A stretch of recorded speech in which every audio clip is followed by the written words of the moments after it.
what's important about inspiring a conversation between the arts and sciences for you? We can start with Tony. Well, let me. I'll speak to the dance first because we all just saw a dance that has nothing to do with any of my opinions. And what I was struck by with this looming question about art and science, right? I felt it coming, and watching this performance. So I'm struck by this. This instrumentation, like square in the middle of this stage, is the instrumentation. The subject holding the controllers and the box, the computer, which we imagine he has fashioned with some software that would make it responsive to his control, his actions, his piloting. So here's where I think the real exciting interface between art and science is. It's in the instrumentation. It's in the technology, in the fashioning of physical artifacts.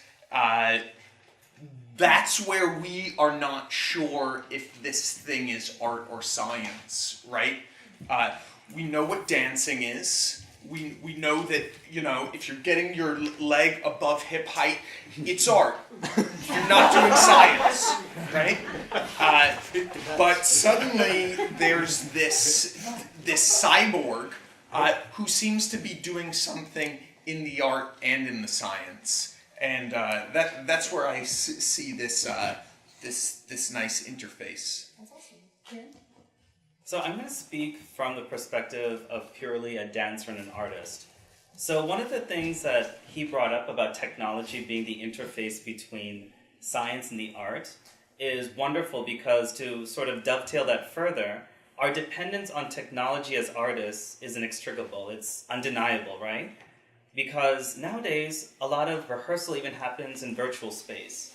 So we have a reliance upon virtual space, and a reliance as dancers very specifically on the physical space as well. So which is why dance is very interesting. And just to kind of then sort of talk about the dance in general, I love the fact that this piece explored the tension between technology controlling us controlling technology, us as dancers guiding music, which is guided by technology. That's what I thought was really interesting. And then if you look at the Voyager in terms of its historical significance, you can see how much technology was relied upon to make it happen, right? Or the failures of the Challenger were dependent upon technical glitches too, right? So you have the flip side of that. So this piece did a really good job of exploring that. But as a scientist and as an artist, to an extent, I call myself much more of an artist than a scientist. And also, more importantly, coming from an Asian background, we view knowledge as something that is comprehensive. We don't make so much of a bifurcation between art and science. So like in Sanskrit, for example, there's a word vidya, which means knowledge. There isn't a separate word for science per se. Knowledge is science, knowledge is art, art is knowledge, science is knowledge, art is science, science is art. Everything is together.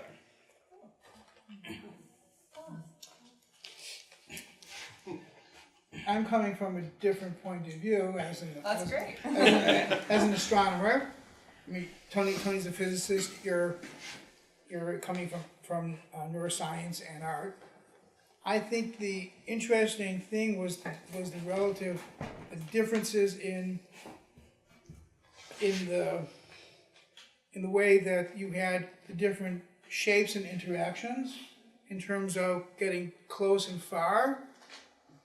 The only thing I would might be interesting is to add a multimedia component to include some images of Voyager or images of things Voyager did, so we could ground it in something More of a visual. more visual, adding to that, which may not be possible with the stage, but it may be an interesting way of combining technology with the dance, with the movement, to explore how Voyager took us out to the outermost reaches of the solar system and beyond. It's now the object that's the farthest away from the sun that's almost closer to the nearest star than it is to the sun. And that type of thing, I think, was expressed in terms of the movement, but I found it hard to get the guideposts without either. I think he mentioned Earth, but he didn't mention any of the other guideposts that you thought of when you did the piece. Jason. Well, I come from it from a number of perspectives. My Master of Fine Arts in Theater at University of Texas, I specialized in mask work and clown. So I kind of do something different, and my clown work these days is getting on television talking about astronomy. So whatever that means. But what I found interesting is that I'm looking at it from a mask perspective.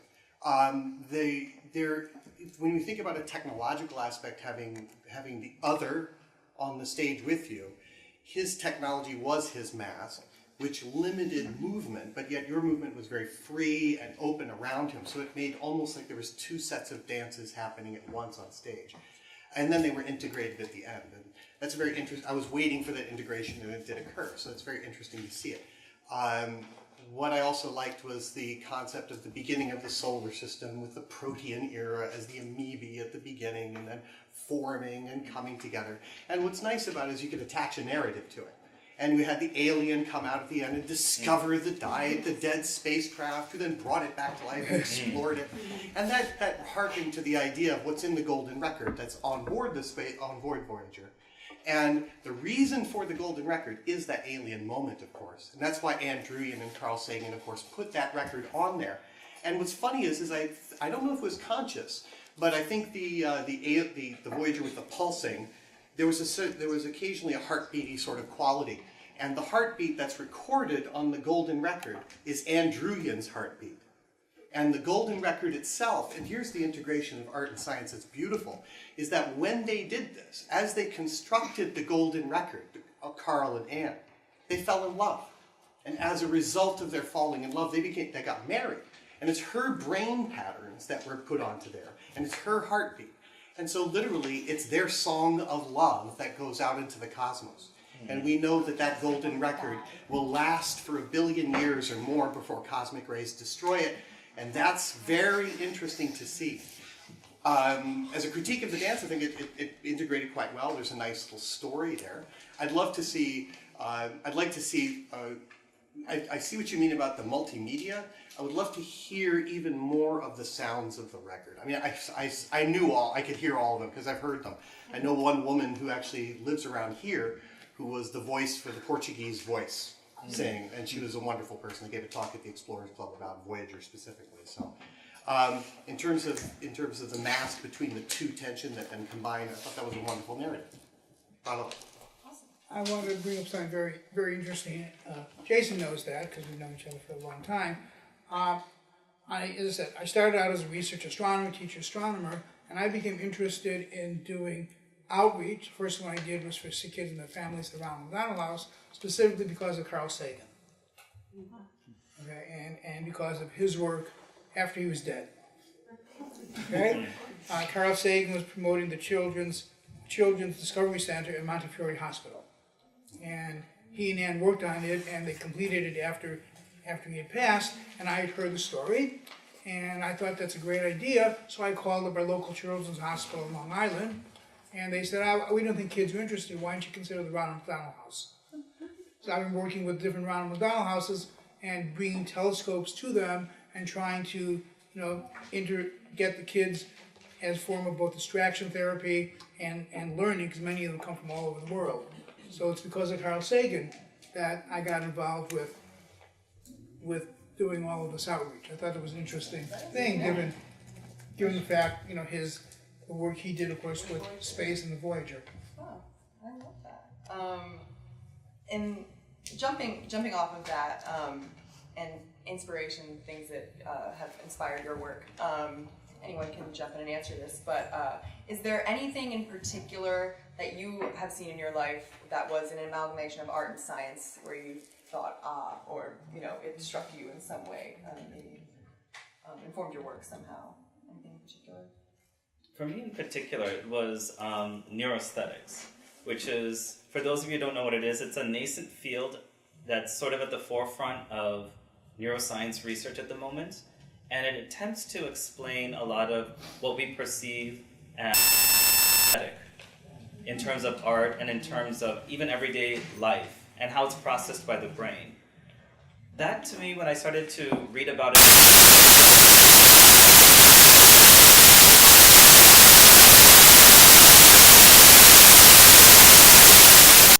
so when it came down to what it is that I wanted to research, I had no idea because I was in India, but I stumbled across an article, and it was in Nature magazine about the golden rectangle proportions and some of the early studies on that with empirical aesthetics. I was like, what the hell is empirical aesthetics?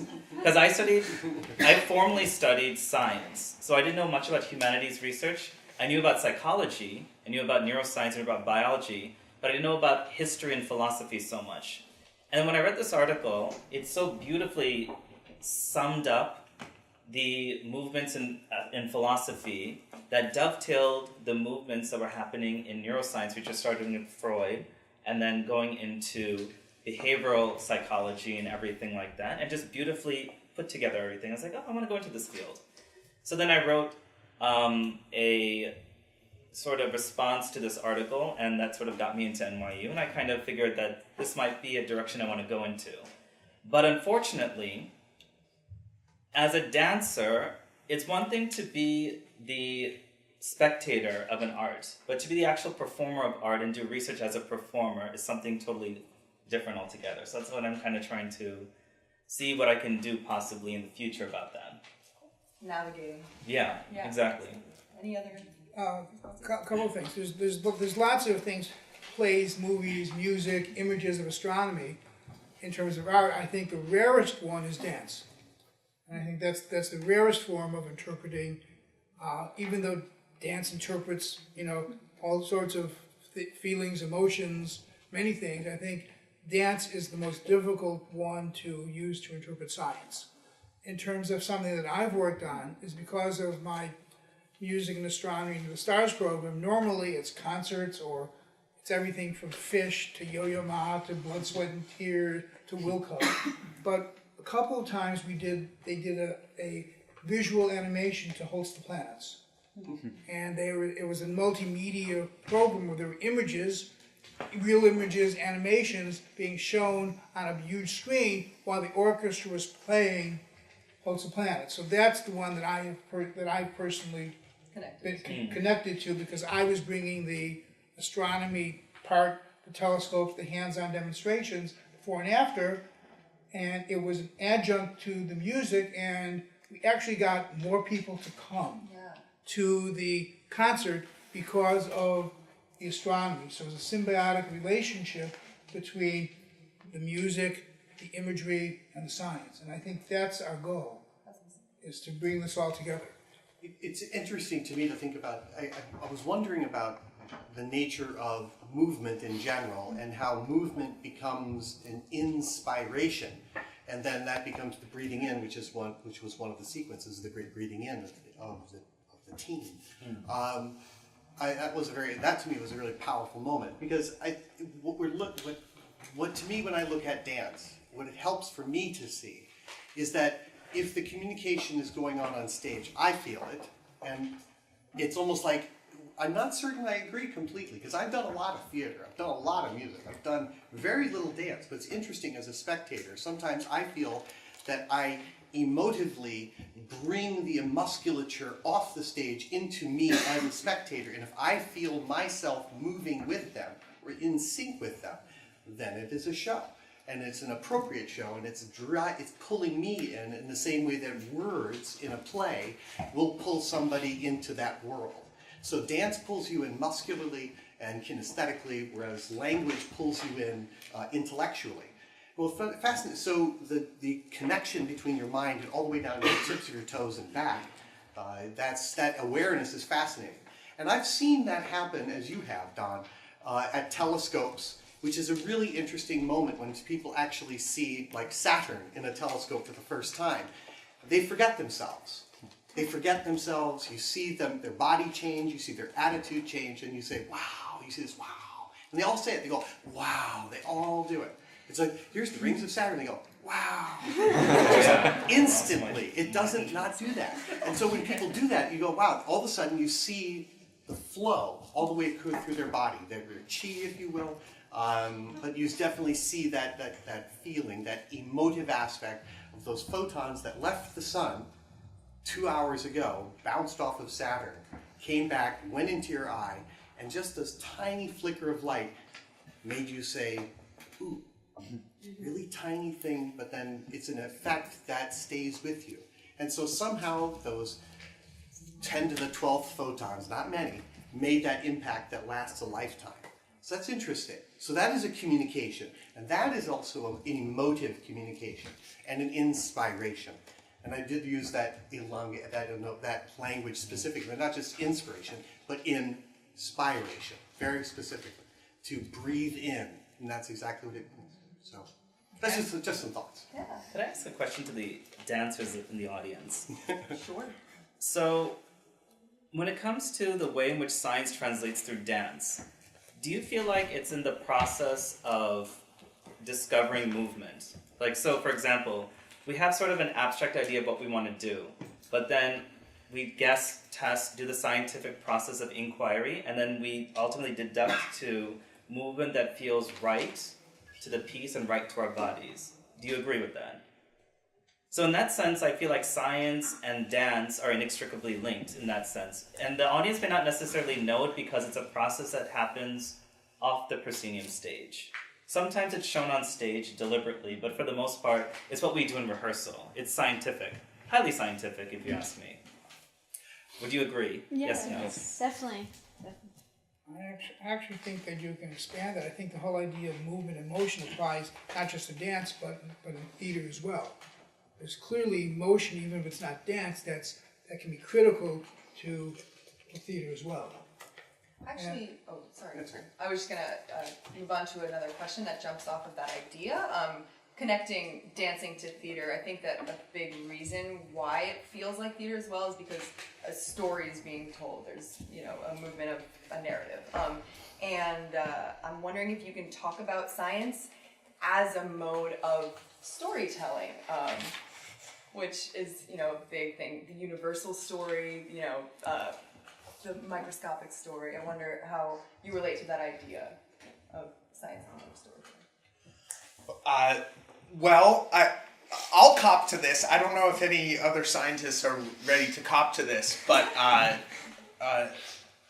there's a lot of ways in which the development and the thinking and the tinkering that we do in the lab and on our computers has nothing to do with scientific process. There's no hypothesis when you don't go in there with a hypothesis, right?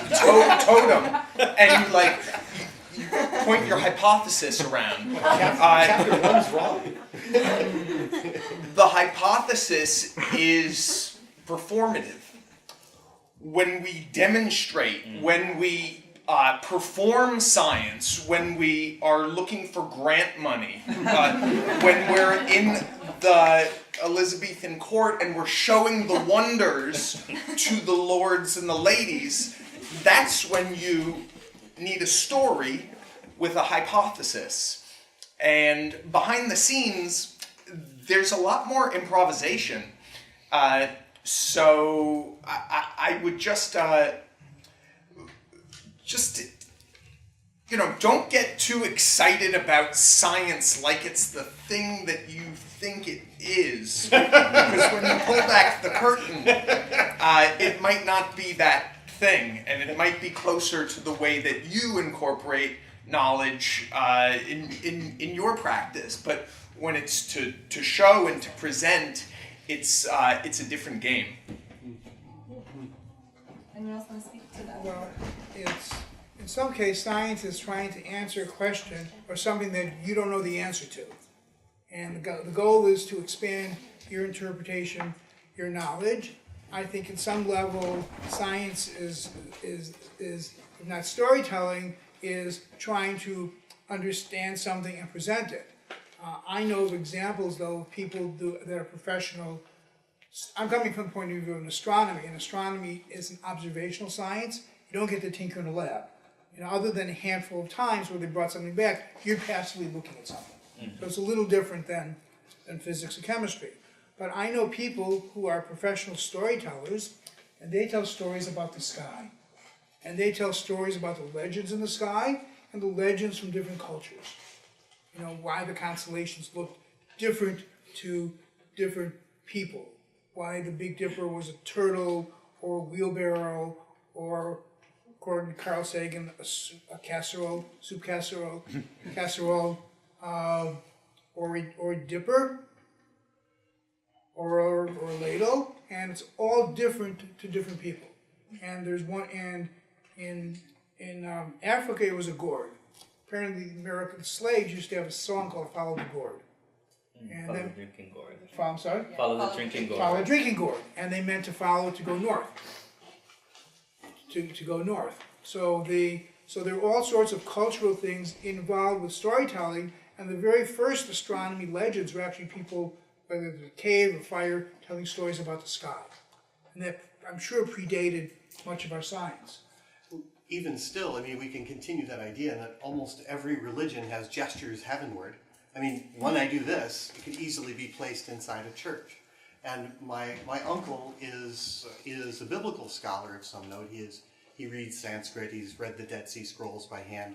And his name is Dick Solon. And he's been trying, as a theologian, trying to understand the role of Christianity inside a world that seems to wish to reject it at every level. And he's trying to understand, how does Christianity as a pastoral religion fit inside of modern society? And so what he's trying to do is create a narrative. And I was teaching at Hunter College this last semester, I was thinking about how can I write something with my uncle and talk to him about this, because we come from very different perspectives, but not really. He's trying to form a cosmology based on Christian thought, and I'm trying to assist people to understand the Big Bang as a cosmology. So we come from a time from when stories were dominant, meaning why does the moon have the rabbit in the moon? Because I see the rabbit. Other people see the man in the moon, I see the rabbit. And so I can never see the man, I see the rabbit. And so the rabbit in the moon comes, of course, because Coyote chased rabbit and rabbit hopped to the moon. That's how that worked. So the origins of the cosmos have so many stories. But today, within the last decade and a half, all those stories have been erased, because now we're in a world of precision cosmology, meaning we know the age of the universe better than we know the age of any bone in any museum for any dinosaur. We know the age of the universe better than we know the minute that you were born. That's how well we know the age of the universe. And the story by which we tell the age and the birth and the death of the universe, that's a story. It's a long story, but yet we are becoming the voice that anthropomorphizes the universe. So that's what I'm trying to figure out with my uncles. Are we the consciousness of the cosmos? Do we, as we tell our story, do we become the story? And so the science is the revelation of the story. And I do use that word revelation very specifically because we reveal it, although Don would probably prefer I use the word to discover, meaning to remove the cover and then tell everybody. It's not enough just to find something out, you have to tell people. And so the discovering of the mysteries of the cosmos and then assembling it into a story is very different than just simply having a story that we hope maybe applies. So we're in a precision storytelling time, which is really an odd way of thinking.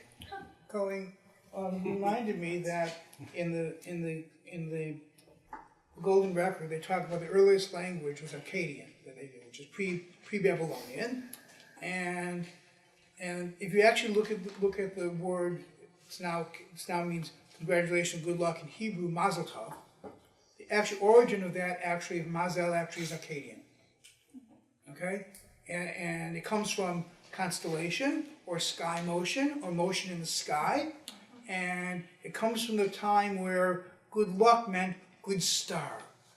Okay, and it comes from the point where your fate was in the stars. Okay, so you actually, if you actually look at the definition, you can find a similar word in Arabic, in ancient Hebrew, in Aramaic. But the earliest version is pre-Babylonian, Akkadian. So it shows you that we are all related to the stars. They find cave paintings thousands of years ago of things in the sky. So everybody was interested in what was up there and how you can interpret it artistically, musically, or through dance. It boils down essentially to what I would say is like a search for truth, or a search for divine truth or divine energy. And then science is just a process of inquiry to explain phenomena that are but reflections of this divine energy. This is kind of like a very Hindu perspective on things, where what seems theological is actually a scientific explanation of things. Like, for example, the process of reincarnation, rebirth, is actually in line with Newtonian's, the laws of thermodynamics, where matter cannot be created or destroyed, just transformed. Energy cannot be created or transformed, created or destroyed, just transformed. Mass, all that kind of stuff. The law of conservation, right? So all the religions, whether they're Abrahamic or whether they're Eastern, African, they all have some sort of theology that's also rooted in a science that we have kind of sort of lost touch with, I'm sorry to say, in certain ways. In other ways, we've become hyper-precise about things. But in terms of the big grand scheme and picture of things, we tend to shy away from theology and religion as a way in which you can explain scientific phenomenon, or the way in which ancient civilizations and peoples used to view scientific phenomenon. That's a really amazing comment. I would like to open up questions to the audience, if anyone has a question for our We have about 10 minutes. tremendous panel. Great. Friend? So I just had a question, kind of for all of you, however you want to answer it, and it kind of has two sides to the coin. The public imagination used to be really, really captured by science. You had like famous inventors like Edison, you had the space program, you had all this stuff, but it's kind of fallen out of favor. The scientific sort of edge of knowledge is no longer the cool thing that people want to hear about. So what do you guys think, how should art interface with the imagination about this truth that we're trying to discover about new things we want? Like, when is something a good spark to the imagination, and when does it become distraction? Like, what sci-fi movies are going to make me a good astronomer, or what sci-fi movies are going to, just distract me? And conversely, should art just ignore fact? Why should art even, pay attention to science? I'm going to dive in here. I'm going to say that the important thing to think about is, as go the sciences, so go the arts. And as go the arts, so go the sciences. In any culture, no matter how old or new, if the arts are invigorated, the sciences are invigorated. They're both creative endeavors. They're both the height of creative human achievement. And where dance has its language and vocabulary, theater has its own, music has its own, science has its own. And it's very reductive, but it's a human endeavor like anything else. It's not this monolithic thing. Textbooks are distillations. There might be extreme distillations of the endeavor. If people really want to look at the total miasma that occurred around Galileo when he just did his thing, it's just the story of his life around that time is just chaos. It's raw, unbridled chaos. And it's all these people fighting and him just kind of smacking people down. He's the ultimate internet troll. So it really is. And if you haven't read it, you gotta go and look. So really, our cultures, those two things are flip sides. So if you wish to be an artist, be a scientist. And if you wish to be a scientist, be an artist. Being is not the same thing as doing.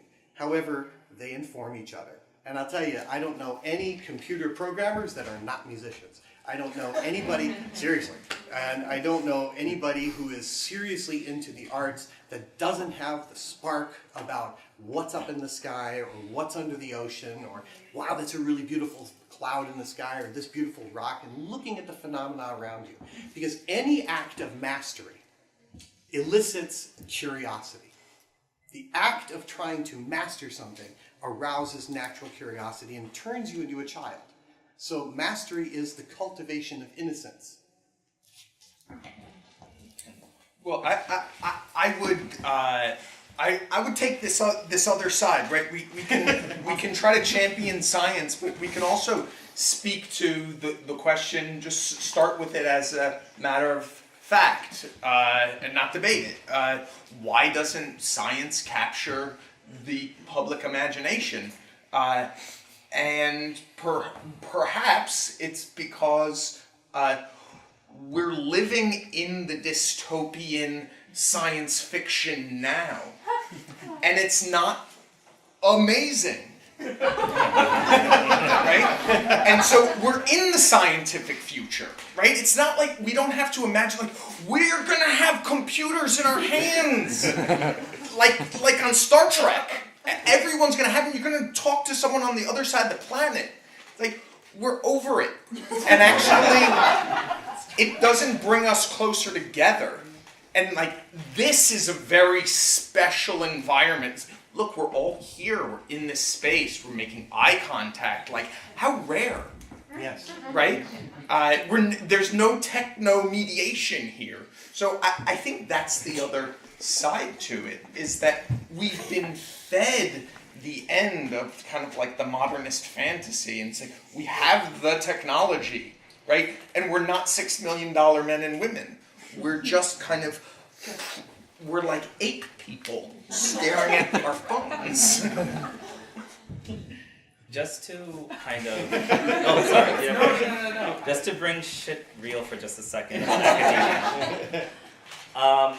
My observations coming back to NYU, going from the science to the humanities.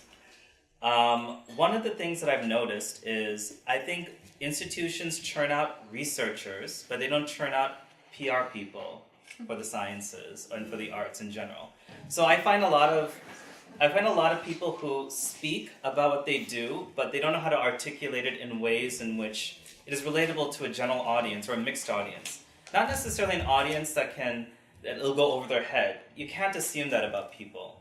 It's about the packaging. It's about the way in which you articulate your ideas clearly. And so when people, say for example, talk about what their master's thesis or dissertation is going to be, they'll give some long-winded explanation. The Deleuzian notion of Brownian motion, and I'm like, what?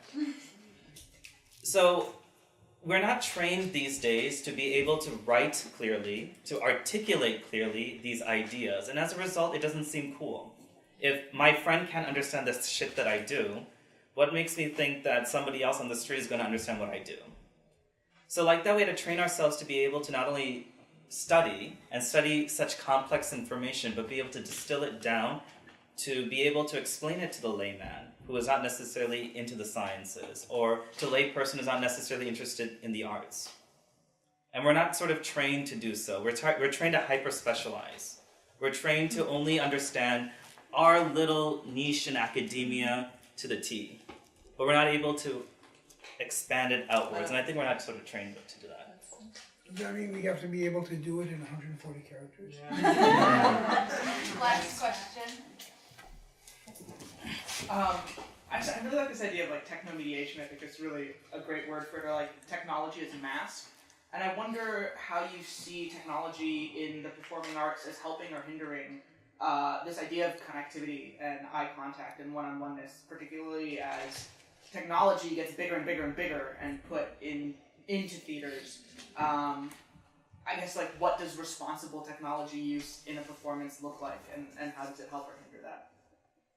So, sorry to sort of hog a little bit, but I come from a traditional performing art. Indian classical dance demands time, and it demands attention, and it demands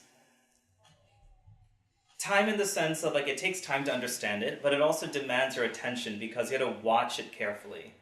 You cannot capture it in technology so easily because the nuances of a language which is culturally dependent and culturally contextual require not only for me to explain a little bit or to give context to a piece, but also requires time because it takes me like 5 minutes just to enter the damn stage.